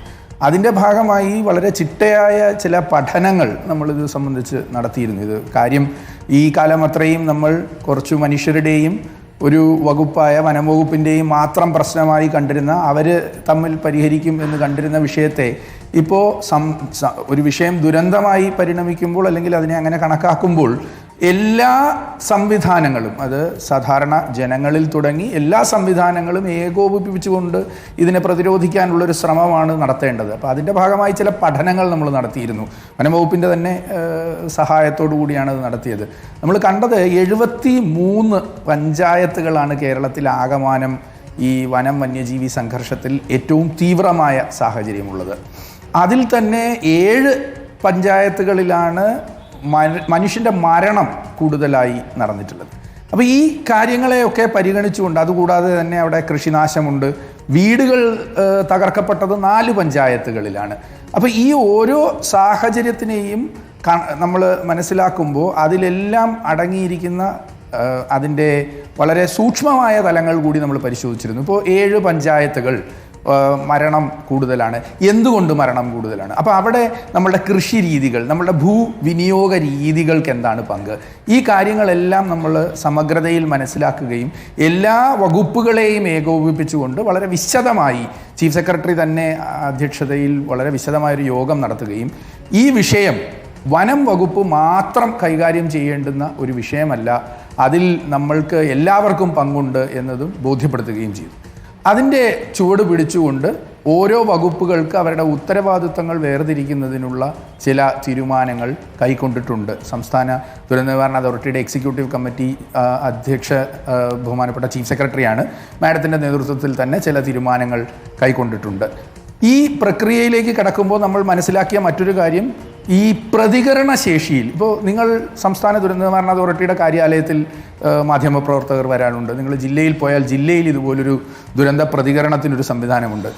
വനം വകുപ്പിൻ്റെ അത്തരം സംവിധാനങ്ങൾ ഡിവിഷൻ തലത്തിൽ തന്നെ ശാക്തീകരിക്കപ്പെടേണ്ടതുണ്ടെന്നും പൊടുന്നനവേ തന്നെ വിവരങ്ങൾ കൈമാറി എല്ലാ വകുപ്പുകൾക്കും ആ വിവരങ്ങൾ എത്തിക്കുന്നതിനൊരു സംവിധാനം ആവശ്യമുണ്ട് എന്നും നമ്മൾ കണ്ടു. അതുപ്രകാരമാണ് കഴിഞ്ഞ ആഴ്ച സ്റ്റേറ്റ് എക്സിക്യൂട്ടീവ് കമ്മിറ്റി കൂടി ഏതാണ്ട് 3.7 കോടി രൂപയുടെ സഹായം തീരുമാനിച്ചത്. മാനദണ്ഡങ്ങൾ, ഇതൊരു ദുരന്തമാകുമ്പോൾ ദുരന്തങ്ങൾക്ക് രാജ്യത്ത് പൊതുവായി ദുരിതാശ്വാസത്തിനൊരു മാനദണ്ഡമുണ്ട്. ആ മാനദണ്ഡം നമ്മൾ ഈ വനം വന്യജീവി സംഘർഷങ്ങൾക്കും ബാധകമാക്കാൻ തീരുമാനിച്ചു. അപ്പോൾ അവിടെ നമ്മൾ കാണേണ്ടത്, നമ്മൾക്ക് ഇഷ്ടമുള്ളതുപോലെ ദുരന്ത പ്രതികരണ നിധിയിൽ നിന്ന് പണം ഉപയോഗിക്കാനൊന്നും പറ്റില്ല. അതിന് ചില നിഷ്കർഷകളുണ്ട്. അതിനുള്ളിൽ നിന്നുകൊണ്ട് നമ്മൾക്ക് ചെയ്യാവുന്നതിൻ്റെ പരമാവധി ചെയ്യാനുള്ള തീരുമാനങ്ങൾ ആ യോഗത്തിലുണ്ടായി. അതിനുശേഷം നമ്മളിപ്പോൾ അടുത്ത പടിയിലേക്ക് കിടക്കുന്നത്, നമ്മൾക്ക് ധാരാളം RRTകളുണ്ട്, റാപ്പിഡ് റെസ്പോൺസ് ടീമുകളുണ്ട്. ആ ടീമുകൾക്ക് കൂടുതൽ സംവിധാനങ്ങൾ ലഭ്യമാക്കണം എന്ന് മനസ്സിലാക്കിയിരുന്നു. ഇതൊക്കെ സിസ്റ്റമാറ്റിക്കായിട്ട് ഓരോ സ്റ്റേജിലും. അപ്പോൾ ആദ്യം നമ്മൾ പ്രതികരണത്തിലാണ് തുടങ്ങുന്നതെന്ന് ഞാൻ ഈ പറഞ്ഞതിൽ നിന്ന് തന്നെ അങ്ങേക്ക് ബോധ്യപ്പെട്ട് കാണും. RRTകളെ ശാക്തീകരിക്കേണ്ടതുണ്ട്. താങ്കളിപ്പോൾ സൂചിപ്പിച്ച RRT സജീവമല്ല, സക്രിയമല്ല, അതാണ് പലയിടങ്ങളിൽ നിന്നും ഉയരുന്ന പരാതി. അപ്പോൾ അത് സക്രിയമാക്കാനുള്ള നടപടികൾക്ക് ഒരു പ്രാധാന്യം കൊടുത്തുകൊണ്ട് അത് ഉടൻ തന്നെ ഉണ്ടാകുമെന്ന് പ്രതീക്ഷിക്കാമല്ലോ അല്ലേ? അതെ, ആ കാര്യങ്ങളിലേക്കാണ് നമ്മൾ പോയിക്കൊണ്ടിരിക്കുന്നത്. അപ്പോൾ RRTകൾ മാത്രം കൊണ്ട് പ്രശ്നം പരിഹരിക്കുമോ എന്നൊരു ചോദ്യവുമുണ്ട്. നമ്മൾ 18 പ്രളയത്തിന് ശേഷം പഠിച്ച ഏറ്റവും പ്രധാനപ്പെട്ട പാഠം പൊതുസമൂഹമാണ് ഫസ്റ്റ് റെസ്പോണ്ടേഴ്സ് എന്നതാണ്. അപ്പോൾ അതുകൊണ്ടാണ് നമ്മൾ സാമൂഹിക സന്നദ്ധ സേന, സിവിൽ ഡിഫൻസ് വോളണ്ടിയർമാർ, ആപദാമിത്ര വോളണ്ടിയർമാരെ ഒക്കെ രൂപീകരിച്ചത്. അവരുടെ ഒരു സേവനം, അപ്പോൾ അവിടെ നമ്മൾക്കൊരു പ്രൈമറി റെസ്പോൺസ് ടീം എന്ന നിലയിൽ തദ്ദേശ സ്ഥാപനങ്ങളിലൂടെ നമ്മളുടെ സന്നദ്ധ പ്രവർത്തകരെ കൂടി പരിശീലിപ്പിച്ചുകൊണ്ട് ഫയർ ആൻഡ് റെസ്ക്യൂ സർവീസിനെയും കൂടി ഉപയോഗപ്പെടുത്തിക്കൊണ്ട് ഈ RRT എന്ന സങ്കല്പത്തിനെ കുറച്ചും കൂടി പൊതുവാക്കാൻ സാധിക്കുമോ? വളരെ പെട്ടെന്ന് തന്നെ ആധികാരികമായ വിവരം വേണം. നമ്മളൊരിടത്ത് ആനയെ കണ്ടു എന്നതുകൊണ്ട് ആന കുഴപ്പക്കാരനാകുന്നില്ല, നമ്മൾ കണ്ടു എന്നതുകൊണ്ട് കുഴപ്പക്കാരനാകുന്നില്ല. എന്നാൽ ആ ആന കുഴപ്പക്കാരനാണോ എന്നറിയാവുന്ന ആളുകൾ ആ പ്രദേശത്തുണ്ടാകണം. അവരാണ് നാട്ടുകാരോടും പൊതുസമൂഹത്തിനോടും ആദ്യം അറിയിക്കേണ്ടത്, ദാ ഈ ആന ഇവിടെ വന്നിട്ടുണ്ട്. അതായത് ഡോക്ടർ ശേഖർ കുര്യാക്കോസ് കുറച്ചുകൂടി പറഞ്ഞു കഴിഞ്ഞാൽ, അതായത് വന്നത് ഒറ്റക്കൊമ്പനാണോ, മുറിവാലനാണോ, പടയപ്പയാണോ എന്ന് തിരിച്ചറിയാൻ കഴിയുന്ന, അപകടകരമായ സാഹചര്യത്തിൽ നിൽക്കുന്ന ആനയാണോ അല്ലാത്ത ഏതെങ്കിലും ഒരു കാട്ടാനയാണോ എന്നത് കൃത്യമായി ആ ഡാറ്റാബേസ് വെച്ചുകൊണ്ട് മനസ്സിലാക്കാൻ കഴിയുന്നവർ ഈ സംഘത്തിൽ ഉണ്ടാകണം അല്ലേ? അതെ, ഈ സംഘത്തിൽ മാത്രമല്ല പൊതുസമൂഹത്തിലുണ്ടാകണം. ഞാൻ പറഞ്ഞല്ലോ, നമ്മളുടെ മുന്നിൽ 73 പഞ്ചായത്തുകളാണ് ഏറ്റവും തീവ്രമായ ഈ ബുദ്ധിമുട്ട് നേരിടുന്നത് എന്ന വിവരമുണ്ട്. അപ്പോൾ അവിടുത്തെ പൊതുസമൂഹത്തിന്, നമ്മൾക്ക് മഴ ഈ കണക്കിന് പെയ്താൽ ഈ അപകടം ഉണ്ടാകാൻ സാധ്യതയുണ്ടാകുമെന്ന് തോന്നുന്ന തരത്തിലുള്ള ആളുകൾ ഉണ്ടാകുന്നത് പോലെ തന്നെ ഈ ആനിമൽ ഇവിടെ കണ്ടു കഴിഞ്ഞാൽ ഇത് ബുദ്ധിമുട്ടാണ്, ഇത് നമ്മൾക്ക് അധികാരികളെയും കൂടി അറിയിച്ച് കുറച്ചും കൂടി ജാഗ്രത ഇതിൻ്റെ പോക്കിൽ കാണേണ്ടതുണ്ട് എന്ന് പറയാൻ കഴിയുന്ന തരത്തിലേക്ക് നമ്മൾക്ക് സാമൂഹികമായ ഇടപെടലും വർദ്ധിപ്പിക്കേണ്ടതുണ്ട്. അപ്പോൾ ആദ്യം നമ്മൾ പ്രതികരണശേഷി വർദ്ധിപ്പിക്കണം, അതോടൊപ്പം തന്നെ സാമൂഹികമായ ശേഷി വർദ്ധിപ്പിക്കണം. ഇനി മൂന്നാമതായി നമ്മൾ കാണുന്നത് സമൂഹത്തിൻ്റെ ബിഹേവിയറാണ്. ആനയെ കണ്ട് നമ്മൾ പ്രതികരിക്കുന്നത് പോലെയല്ല നമ്മൾ കടുവയെ കണ്ട് പ്രതികരിക്കേണ്ടത്, അല്ലെങ്കിൽ കരടിയെ കണ്ട് പ്രതികരിക്കേണ്ടത്. ഞാൻ ദീർഘകാലം വനത്തിനുള്ളിൽ ജീവിച്ച ആളാണ്. പറമ്പിക്കുളം വന്യജീവി സങ്കേതത്തിനുള്ളിൽ ഏതാണ്ട് 2 കൊല്ലം ജീവിച്ച ആളാണ് ഒരു പദ്ധതിയുമായി ബന്ധപ്പെട്ട്. അന്ന് അവിടുത്തെ സാധാരണക്കാരായ അവിടുത്തെ നാട്ടുകാർ, അതായത് നമ്മൾ ട്രൈബ്സ് എന്ന് വിളിക്കുമെങ്കിൽ ആ നാട്ടിലെ പറമ്പിക്കുളത്തെ നാട്ടുകാർ, എനിക്ക് അങ്ങനെ വിളിക്കാനാണ് ഇഷ്ടം, ഞാൻ അവരുടെ കൂടെ ജീവിച്ച ആളാണ്. അവരെന്നോട് പറഞ്ഞു പഠിപ്പിച്ചത് ആനയോ പുലിയോ കടുവയോ ഒന്നുമല്ല അപകടകാരി, കരടിയാണ്. കരടിയെ കണ്ടാൽ മാത്രമാണ് താങ്കൾ ശ്രദ്ധിക്കേണ്ടത് എന്ന്. ഞാൻ ആ കാട് മുഴുവൻ നടന്നിട്ടുള്ള ഒരാളാണ് അവരുടെ കൂടെ. ഈ ആനയും പുലിയും കടുവയും ഒക്കെ നേരിട്ട് വളരെ അടുത്ത് തന്നെ കണ്ടിട്ടുമുണ്ട്. ഞാൻ ഈ അടുത്ത് അതിനെക്കുറിച്ച് എഴുതുകയും ചെയ്തിരുന്നു. പക്ഷേ ആ സാഹചര്യത്തിലും ഓരോ പ്രദേശത്തെ ആളുകൾ ഈ മൃഗങ്ങളെ മനസ്സിലാക്കുന്നത് വ്യത്യസ്തമായ രീതിയിലാണ്. കരടിയോട് പ്രതികരിക്കുന്നത് പോലെ കടുവയോട് പ്രതികരിക്കാൻ പറ്റില്ല. അപ്പോൾ ആളുകളുടെ ബിഹേവിയറിനെ കൂടി നമ്മൾക്ക് മാറ്റേണ്ടതുണ്ട്. ഇനി 4മതും ഏറ്റവും പ്രാധാന്യമുള്ളതുമായ വിഷയം, നമ്മൾ വന അതിർത്തികളിൽ പാലിക്കുന്ന ഭൂവിനിയോഗ രീതിയാണ്. ഇത് കുറച്ച് ദീർഘകാലത്തോടുകൂടി കൊണ്ട് മാത്രമേ നമ്മൾക്ക് ഇടപെടാൻ പറ്റുള്ളൂ. നമ്മൾ ഓർക്കണം, നമ്മൾ ഗ്രോ മോർ ഫുഡിൻ്റെ കാലം മുതൽ വനമേഖലകളിലോട്ടും മലയോര മേഖലകളിലോട്ടും താഴ്ന്ന തണ്ണീർത്തടങ്ങളിലും ഒക്കെ പോയി കൃഷി ചെയ്താണ് നമ്മൾ ഈ നിലയിലെത്തിയത്. അപ്പോൾ അന്ന് അവിടെ പോയ ആളുകളുടെ പിന്തുടർച്ചക്കാർ അവിടെ അതേ അധ്വാനം ചെയ്ത് ജീവിക്കുന്നുണ്ട്. അവരോട് നാളെ മുതൽ നിങ്ങളിവിടെ അധ്വാനിക്കേണ്ട, നിങ്ങൾ കളഞ്ഞിട്ട് പോകുന്നൊന്നും നമുക്ക് ആർക്കും പറയാൻ പറ്റില്ല. അങ്ങനെ ഒരു നിലപാട് ലോകത്ത് ജനാധിപത്യപരമായി ശരിയുമാണെന്ന് ഞാൻ വിചാരിക്കുന്നില്ല. അപ്പോൾ അവർക്ക് ഭൂവിനിയോഗം വന അതിർത്തികളിലായിരിക്കുമ്പോൾ വന്യമൃഗങ്ങൾക്ക് അങ്ങോട്ട് അവരെ അട്രാക്റ്റ് ചെയ്യാത്ത തരത്തിലും എന്നാൽ ഇവർക്ക് സ്വച്ഛമായി ജീവിക്കാൻ പറ്റുന്ന തരത്തിലുമുള്ള അവർക്ക് വേണ്ടുന്ന വരുമാനം കിട്ടത്തക്ക രീതിയിലുള്ളൊരു ഭൂവിനിയോഗത്തിലേക്ക് പോകേണ്ടി വരും. ആ ഭൂവിനിയോഗത്തിലേക്ക് പോകേണ്ടത് ഈ കാലഘട്ടത്തിൽ, കാലാവസ്ഥാ വ്യതിയാനം വളരെ രൂക്ഷമായിരിക്കുന്ന ഈ കാലഘട്ടത്തിൽ മറ്റു പല കാരണങ്ങളും കൊണ്ടും കൂടി ആവശ്യമായി വരികയാണ്. ഇവിടെ കാണേണ്ടത് നമ്മൾക്ക് അനുഭവപ്പെടുന്ന ചൂട്, നമ്മൾക്ക് അനുഭവപ്പെടുന്ന മഴ എല്ലാം തന്നെ വനത്തിനുള്ളിലും അനുഭവപ്പെടുന്നുണ്ട്. ഓരോ മീറ്റർ നമ്മൾ ഉയരത്തിലേക്ക് പോകും തോറും മഴയുടെയും ചൂടിൻ്റെയും തീവ്രതയും മാറുകയാണ്. അപ്പോൾ കാട്ടുമൃഗങ്ങളെയും അത് ബാധിക്കുന്നുണ്ട്. അവരെന്താണ് തേടുന്നത്? ഭക്ഷണം എവിടെ കിട്ടുന്നു, വെള്ളം എവിടെ കിട്ടുന്നു. അപ്പോൾ അവിടെ വെള്ളവും ഭക്ഷണവും ഒരു പ്രദേശത്ത് ഒരു നിശ്ചിത അളവിൽ മാത്രമേ അതിന് കിട്ടുകയുള്ളൂ. അതിൽ കൂടുതലായി ആവശ്യമായി വരുമ്പോൾ മറ്റു മൃഗങ്ങൾ മറ്റ് സ്ഥലങ്ങളിൽ നിന്ന് മൈഗ്രേറ്റ് ചെയ്ത് വരികയോ ഇവിടെ തന്നെ അവരുടെ എണ്ണം പെരുകുകയോ ഒക്കെ ചെയ്തു കഴിഞ്ഞാൽ പലപ്പോഴും ഈ സന്തുലിതാവസ്ഥ മാറിപ്പോകും. ഈ സന്തുലിതാവസ്ഥയെക്കുറിച്ച് ഒരു കാര്യം കൂടി ചോദിച്ചോട്ടെ. അതായത് വനവിസ്തൃതിക്ക് ഉൾക്കൊള്ളാൻ കഴിയുന്നതിലും അധികം മൃഗങ്ങൾ ഉണ്ട് എന്നതല്ലേ നമ്മുടെ മുന്നിലുള്ള ഡാറ്റാബേസ് തന്നെ സൂചിപ്പിക്കുന്നത്? നമ്മൾ ഈ വനത്തിനെ കാണുന്നതിൻ്റെ രീതി ചുരുങ്ങിപ്പോയതുകൊണ്ടാണ്. ഉദാഹരണത്തിന് തിരുവനന്തപുരം നഗരം എന്ന് പറഞ്ഞാൽ ഒരു ഡെഫിനിറ്റീവ് ബൗണ്ടറിയാണ്. പക്ഷെ വനത്തിന് അങ്ങനെ ഒന്നുമില്ല, മൃഗത്തിന് അങ്ങനെ ഒന്നുമേ ഇല്ല. മൃഗം ചിലപ്പോൾ തിരുവനന്തപുരത്ത് ഇങ്ങ് നമ്മുടെ പൊന്മുടിയുടെ ഭാഗത്താണെങ്കിൽ പിന്നൊരു ദിവസം അത് ചിലപ്പോൾ കല്ലട ഡാമിൻ്റെ കരയിലായിരിക്കും. കാരണം മൃഗത്തെ സംബന്ധിച്ചിടത്തോളം ഈ അതിരുകളില്ല. ഒരു സമയത്ത് ഇത് സീസണലാണ്. ഒരു സമയത്ത് ചില മേഖലകളിൽ വെള്ളവും ഭക്ഷണവും കൂടുതൽ ലഭിക്കുമ്പോൾ ചിലപ്പോൾ മൃഗങ്ങൾ അവിടെ കേന്ദ്രീകരിക്കും. അത് കഴിഞ്ഞ് അവിടെ നിന്ന് അവർ മറ്റൊരു സ്ഥലത്തേക്ക് മാറും. അവർക്കിങ്ങനെ അതിർത്തികളൊന്നുമില്ല. അപ്പോൾ നമ്മൾക്ക് വളരെ എന്താ പറയുന്നത്, ഡെഫിനിറ്റീവായി ഒരു സെൻസസ് എടുക്കുന്നത് പോലെ ദാ ഇവിടെ ഇത്രയും എന്ന് വ്യക്തമായി നിർത്താൻ പറ്റില്ല. ഒരു പീരീഡ് കഴിയുമ്പോൾ അതിൽ സീസണൽ ചേഞ്ച് ഉണ്ടാകുമ്പോൾ ആ സീസണിനനുസരിച്ചിട്ടാണ് അവർ എവിടെ നിൽക്കുന്നു എന്ന് അവർ തീരുമാനിക്കുന്നത്. ഞാൻ അത് നേരിട്ട് കണ്ട് അനുഭവിച്ചത് കൊണ്ട് പറയുന്നതാണ്.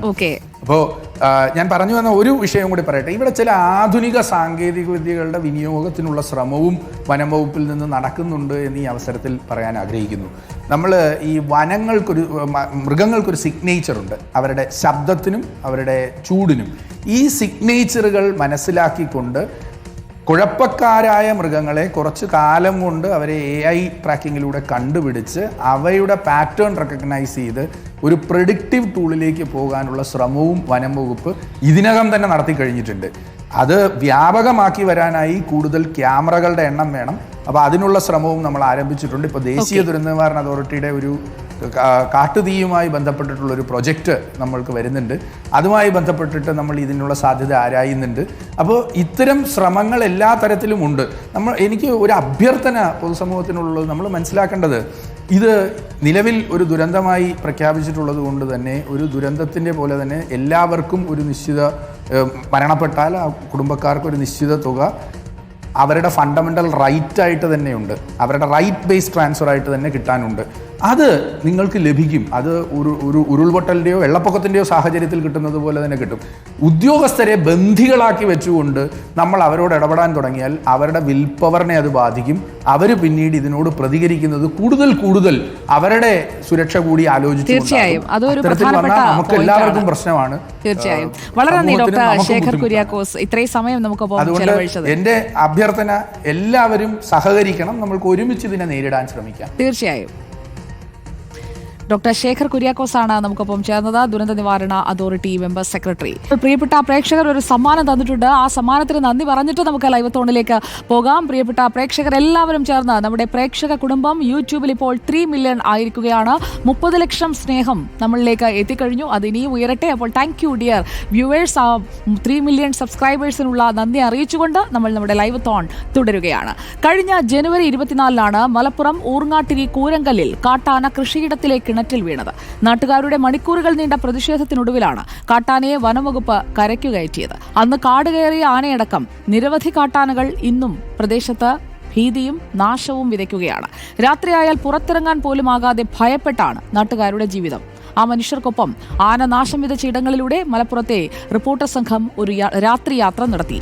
ജനങ്ങളുടെ ഭീതി കണ്ടറിഞ്ഞായിരുന്നു ആ യാത്ര.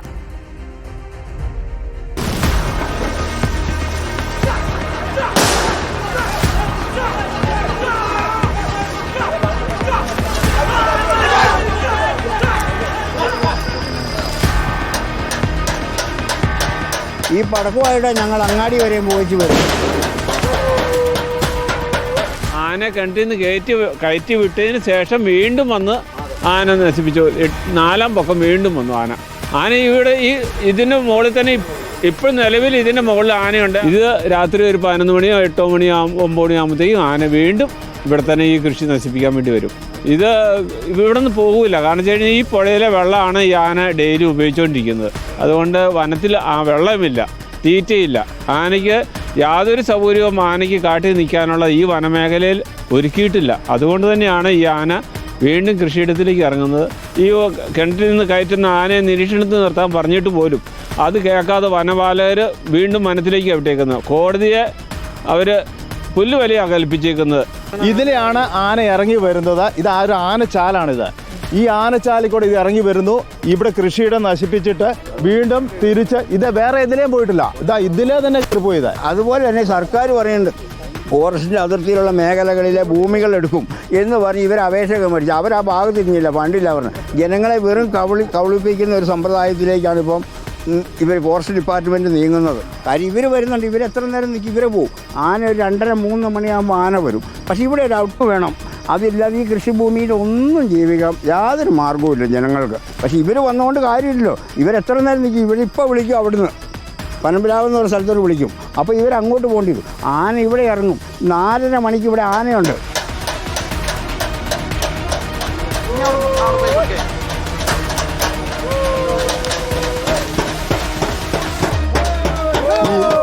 രാത്രി ആയി കഴിഞ്ഞാൽ എന്നും അങ്ങനെ തന്നെയാണോ? ഇതേ പരിപാടിയാണ് എന്നും. ഞങ്ങൾ പുറത്തിറങ്ങാൻ പറ്റാത്ത അവസ്ഥയിൽ ഞങ്ങളിങ്ങനെ പന്തം കൊളുത്തി ഈ പാട്ടയും കൊട്ടി ഇങ്ങനെ പോവാണ്. പടക്കൊക്കെ കയ്യിൽ വെച്ചിട്ടാണ് നടക്കുന്നത്. പടക്ക എൻ്റെ മടിയിൽ ഇതാ എൻ്റെ മടിയിൽ പടക്കമുണ്ട്. ഇതുണ്ടോ? ഇത് ഫോറസ്റ്റ് ഡിപ്പാർട്ട്മെന്റ് അവർ തന്ന പടക്കമാണ്. ഈ പടക്കം ഇത് ഗുണ്ടാണ്. ഇത് കൈ വെച്ച് പൊട്ടിക്കാൻ പറ്റിയല്ല. ഇത് എവിടെയെങ്കിലും വെച്ചിട്ട് നമുക്ക് പൊട്ടിക്കാൻ പറ്റുള്ളൂ. ഈ പടക്കമായിട്ട് ഞങ്ങൾ അങ്ങാടി വരെയും പോയിച്ച് വരും. നേരത്തെ വീടുകളൊക്കെ ഏറ്റെടുക്കാമെന്ന് സർക്കാർ പറഞ്ഞിരുന്നു. അതെ, സ്ഥലം ഈ ഫോറസ്റ്റ് അതിർത്തിയിലുള്ള സ്ഥലങ്ങളൊക്കെ ഏറ്റെടുക്കാമെന്ന് പറഞ്ഞിരുന്നു. ഓരോ ആധാരത്തിന് എത്ര 15 ലക്ഷം അങ്ങനെ എന്തോ കൊടുത്തിട്ട് അങ്ങനെ എടുക്കാന്നൊക്കെ പറഞ്ഞിരുന്നു. പക്ഷേ ഇപ്പം അത് കംപ്ലീറ്റ് പെൻഡിങ്ങിലാണെന്നാണ് കേട്ടത്. ഇവർ നിയമം കൈകാര്യം ചെയ്തിട്ടൊന്നും ഒരു കാര്യവുമില്ല. DFO റേഞ്ചർ മുകളിലുള്ളവർ വേണം. ഇവരവിടെ കറങ്ങുന്ന കസ ഇരുന്നിട്ട് ഇവരെ മാത്രം ഈ രാത്രിയിൽ വിട്ടിട്ട് കാര്യമില്ല. അവർക്കും ജീവനില്ലേ? അവരൊരു പണി ചെയ്യട്ടെന്ന് അവർ ജനങ്ങൾക്ക് വിട്ട് നിങ്ങൾ എന്താ ചെയ്യുക? നിങ്ങളുടെ സംരക്ഷണം എന്ന് പറയട്ടെ.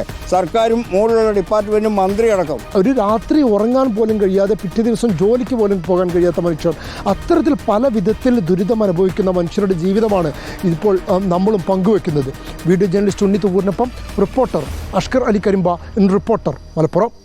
അഷ്കർ അലി കരിമ്പ നമുക്കൊപ്പം ചേരുന്നു തത്സമയം. Good morning Ashkar Ali Karimba. രാത്രിയാത്രയുടെ വിശേഷങ്ങൾ നമ്മളിപ്പോൾ കണ്ടു. എന്താണ് അവിടുത്തെ യാഥാർത്ഥ്യമെന്ന് മനസ്സിലാക്കാൻ കഴിഞ്ഞു. അവിടെയുള്ള ആശങ്ക അകറ്റാൻ സർക്കാർ സംവിധാനങ്ങളുടെ ഒരു ഇടപെടൽ അത് എത്രത്തോളം ഉണ്ടായിട്ടുണ്ട് അഷ്കർ?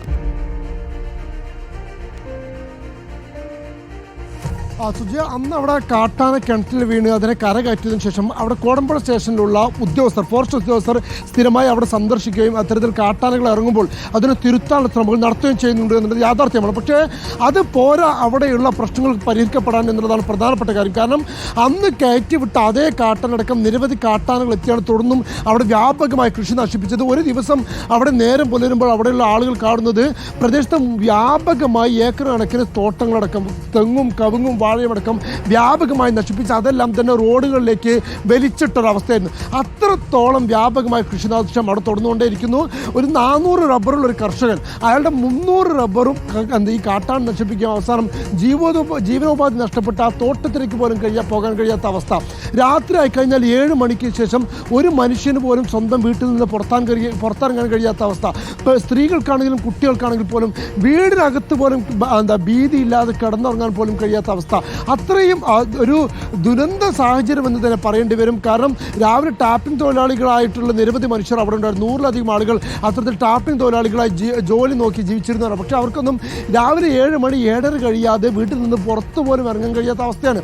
അത്രത്തോളം വലിയൊരു ആശങ്കയിലാണ് ഈ സമൂഹം എത്തിപ്പെട്ടിരിക്കുന്നത് എന്നുള്ളതാണ്. അതുകൊണ്ടാണ് അവർ പ്രധാനമായി പറയുന്ന പരിഹാരങ്ങൾ. ഒന്ന്, ആ ഭാഗത്ത് തന്നെ ഒരു ഔട്ട് പോസ്റ്റ് സ്ഥാപിക്കുക. അതുപോലെ തന്നെ സോളാർ ഫെൻസിംഗ് അടക്കം ഇപ്പോഴും അവിടെ പൂർത്തിയാക്കിയിട്ടില്ല. അതൊക്കെ അടിയന്തരമായി സ്ഥാപിച്ചാൽ മാത്രമേ അവർക്ക് ജീവിക്കാൻ പോകുന്ന ഒരു സാഹചര്യമെങ്കിലും അവിടെ ഉണ്ടാകുന്നുള്ളൂ. അത്രത്തോളം കണ്ണീരിലും ദുരന്തത്തിലുമാണ് ഓടക്കാൻ നിവാസികൾ, കൂരങ്കല്ല് നിവാസികൾ.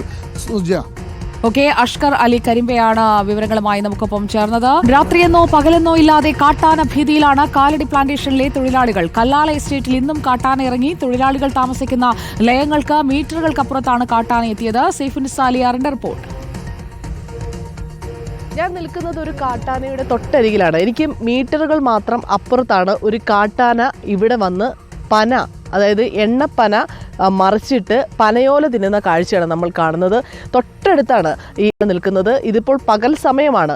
രാത്രിയെന്നോ പകലെന്നോ ഇല്ലാതെ ഈ ഭാഗത്ത്, അതായത് ഞാനിപ്പോൾ നിൽക്കുന്ന സ്ഥലം കാലടി പ്ലാന്റേഷനാണ്. എറണാകുളം ജില്ലയിലെ അയ്യമ്പുഴ പഞ്ചായത്തിലെ കുളിരാംതോട് എന്ന് പറയുന്ന സ്ഥലത്താണ് നിൽക്കുന്നത്.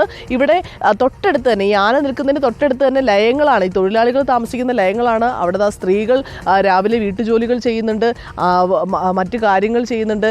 ഇതിൻ്റെ തൊട്ടടുത്താണ് ഈ ആന നിൽക്കുന്നത്. എപ്പോൾ വേണമെങ്കിലും കാട്ടാനയുടെ ആക്രമണം ഉണ്ടാകാമെന്ന ഭീതി നിലനിൽക്കുന്നത് നമ്മൾ നേരിട്ട് കാണുകയാണ്. ഇവർ പറയുന്നത് പോലെയൊന്നുമല്ല, അതിനപ്പുറത്ത് ഭീകരമായ കാഴ്ചയാണ്. ഏത് സമയത്ത് വേണമെങ്കിലും കാട്ടാനയുടെ ആക്രമണം ഉണ്ടാകാം. ഇവിടെ നമുക്ക് ദൃശ്യങ്ങളിൽ തന്നെ കാണാം ഈ എണ്ണപ്പന തോട്ടങ്ങൾ. ഈ തൊട്ടടുത്തുള്ള ഭാഗത്തെല്ലാം തന്നെ ഈ എണ്ണപ്പനകൾ മറിച്ചിട്ട് ഇതിൻ്റെ ഓലയും പട്ടയും ഒക്കെ കഴിച്ചിട്ട് പോയിരിക്കുകയാണ് ആന. അങ്ങനെ ഓരോ ദിവസവും ഇവിടെ ആനകൾ കൂട്ടമായും ഒറ്റയായും ഒക്കെ വരാറുണ്ട്. ഇപ്പോൾ ഒരു ഒറ്റയാൻ മാത്രമാണ് അവിടെ ഉള്ളത്. ഒറ്റയ്ക്കാണ്, ഒറ്റ ആനയാണ് അവിടെ ഉള്ളത്. മറ്റ് ആനകളില്ലെന്നാണ് നമ്മൾ മനസ്സിലാക്കുന്നത്. തൊട്ടടുത്തൊക്കെ പശുക്കളുണ്ട്. പക്ഷേ ഇപ്പോൾ ശാന്തമായിട്ടാണ് നിൽക്കുന്നത്. പക്ഷേ ഇതിൻ്റെ സ്വഭാവം എപ്പോൾ വേണമെങ്കിലും മാറാം. ഈ പ്രദേശത്തുള്ളവർ എപ്പോഴും ആ ഒരു ഭീതിയിൽ തന്നെയാണ് ഇവിടെ ജീവിക്കുകയും ചെയ്യുന്നത്. ചേട്ടാ, എപ്പോഴും ഇങ്ങനെ കാട്ടാനെ കാണാറുണ്ടോ? ഫുൾ ടൈം എന്ന് പറയാൻ കഴിയില്ല. ഇത് വന്യജീവിയാണല്ലോ. ഇതിനെപ്പോൾ വിശക്കുന്നോ അല്ലെങ്കിൽ എപ്പോൾ തോന്നുന്നോ ആ സമയത്ത് ഇത് കടന്നു വരും. ഞങ്ങളിതുപോലെ തുണി അലക്കിക്കൊണ്ടിരിക്കുകയാണ്. ഇപ്പോൾ നിങ്ങൾ അങ്ങോട്ട് നോക്കിയോ, ആ മനുഷ്യൻ്റെ ജീവൻ അപകടത്തിലാവും. ഇതാണ് ഞങ്ങളുടെ ഇവിടുത്തെ അവസ്ഥ. ഈ അവസ്ഥയ്ക്ക് ഒരു മാറ്റം വരുത്താനായിട്ട് വനം വകുപ്പും സർക്കാരും ഈ പ്ലാന്റേഷൻ കോർപ്പറേഷനും സംയുക്തമായിട്ടൊരു ഏർപ്പാട് ഉണ്ടാക്കി ഇവിടുത്തെ തൊഴിലാളികൾക്കും ഇവിടെ താമസിക്കുന്ന കൊച്ചുകുട്ടികൾക്കും മുതിർന്നവർക്കും ഒരു സുരക്ഷിതത്വം ഒരുക്കി തരണം എന്നേ ഞങ്ങൾക്ക് അഭ്യർത്ഥിക്കാനുള്ളൂ. ഇതാണ് ഈ കാലടി പ്ലാന്റേഷൻ്റെ ഒരു അവിടുത്തെ തൊഴിലാളികളുടെ ഒരു അവസ്ഥ. ഈ ജനവാസ മേഖലയാണ് ഇത് എന്നുള്ളതാണ് നമുക്ക് ഇപ്പോൾ ദൃശ്യങ്ങളിൽ തന്നെ വ്യക്തമാണ്. എത്ര വീടുകളാണ് ഈ ആന നിൽക്കുന്നതിൻ്റെ ഇടതുഭാഗത്തുള്ളതെന്ന്, മീറ്ററുകൾക്ക് മാത്രം അപ്പുറത്ത് ഉള്ളതെന്ന് നമുക്ക് ദൃശ്യങ്ങളിൽ നിന്ന് തന്നെ വ്യക്തമാണ്. എന്തായാലും ഉടനെ തന്നെ അധികൃതരുടെ ഭാഗത്തു നിന്ന് ഒരു ഇടപെടലുണ്ടായി ഈ പ്രശ്നങ്ങൾക്ക് പരിഹാരം കാണണം എന്നുള്ളതാണ് കാലടി പ്ലാന്റേഷനിലെ തൊഴിലാളികളുടെ ആവശ്യം. വീഡിയോ ജേർണലിസ്റ്റ് ഹണി തങ്കപ്പനൊപ്പം reporter Saifunisa Aliyar, in reporter, Kochi. നമ്മുടെ വാർത്തായാത്ര അങ്ങനെ തുടരുകയാണ്.